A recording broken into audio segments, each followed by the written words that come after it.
Yeah, guys, welcome to AV Atmos.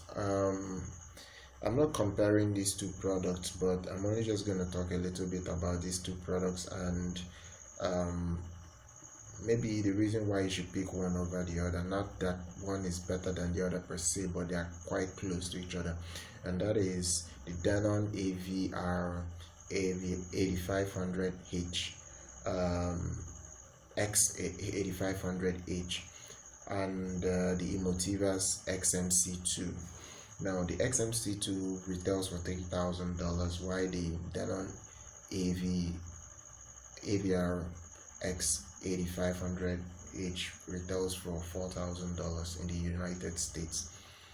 You see, when immersive surround sound came out, it was quite hard to get something that was above 11 channel that was below 10 grand until Denon, that's from Sound United, even Marantz and Emotiva and Monoprice started coming out products that were below, just not only $10,000 but $5,000. Now a lot of people have been asking, what's the best value between these products, or the best value at least from these four companies? Which should they get and which would be better or sound better? Now I'm only just going to compare the newly launched XMC-2.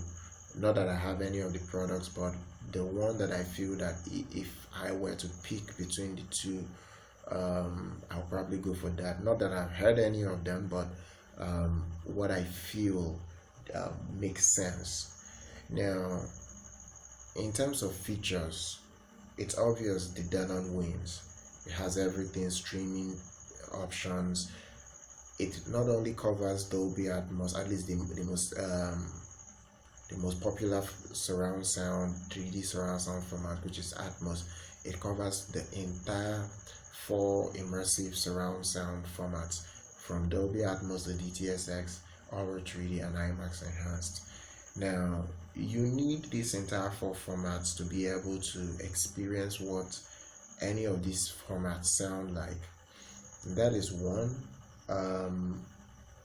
Another thing again is that you are getting a better amplification in the Denon. You understand, guys? You're getting a better amplification on the Denon, and I feel that if you're going out to shop for a unit that can power your system, you should be shopping for something that can at least give you the entire amplification and still be able to run pre-outs to a separate power amplifier.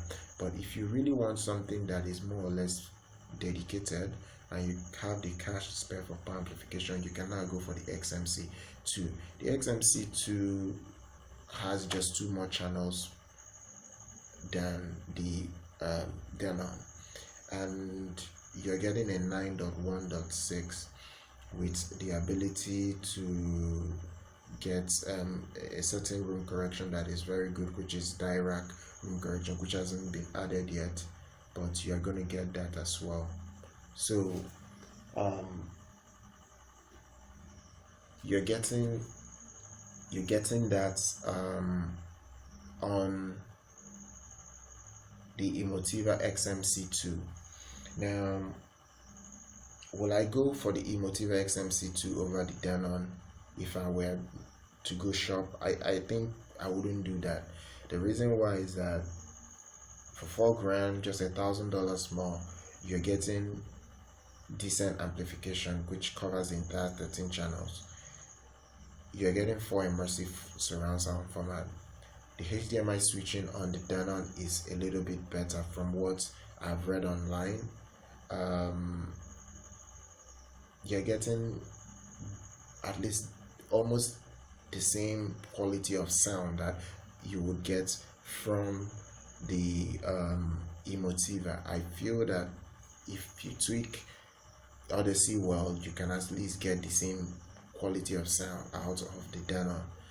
And the fact that you already have inbuilt amplification at least gives you that coverage that you do not need to go out there and buy another big box, keep in your rack and be getting a lot of current sucked out of your wall just to power your speakers, because by the time you max out 16 channels with separate amplification, you probably would need 3 amplifiers to get 16 channels running over your speakers, which will add thousands and thousands of dollars more, because any reasonable power amplifier would cost over $1,000 for either 3 to 7 channels from the popular brands that we all know.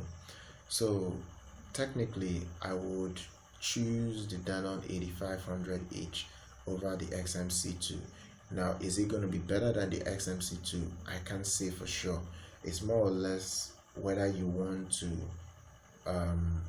get something that has the full 16 channel and you just want full Dolby Atmos with your front wides, as opposed to just running a 7.2.6. Now, the Denon can still do a 9.2.4, which still gives you your front wides, and you still get the ability to get Auro-3D and other immersive surround sound codec, which is the key. My issue is that if I'm not getting value for my dollar, it doesn't make sense. But I still like the XMC-2. The reason why I say I like the XMC-2 is that you can buy the XMC-2 for $3,000 and spend the next $2,000 buying amplifiers like the Bass X5175. You can use that for your front stage. Then you get the Bass X700, run your surrounds, and maybe get another smaller Bass X and cover up the remaining. That's if you just want to stay in the Bass X power amplifier line of things. That's just to keep the cost down. But if you really want to go to the high power solution like the DR3, the XPA7, you would spend a lot of money, and by the time you are done, you probably be at a $9,000 or almost 10 G's. By the time you are done buying power amplifiers that can match the performance of the XMC-2. That is the reason why I would recommend or suggest for anyone going out there to pick up any of these two. They should pick the Denon X8500H. So if you like this content, guys, just subscribe to our channel and keep watching, guys. Once again, my name is Immaculate, and I'll catch you guys next time.